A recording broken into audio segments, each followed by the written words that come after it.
You ask Tiger to solve. This deals with linear equations with one unknown. The final result is n equals 13. Let's solve it step by step. Group all n terms on the left side of the equation. Subtract n from both sides. Group like terms. Simplify the arithmetic. Group like terms. Simplify the arithmetic. Group all constants on the right side of the equation.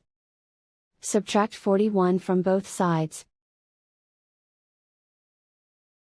Simplify the arithmetic.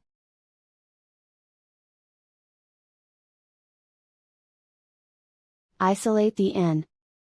Divide both sides by -3. Cancel out the negatives. Simplify the fraction. Cancel out the negatives. Find the greatest common factor of the numerator and denominator. Factor out and cancel the greatest common factor. And so the final result is n equals 13.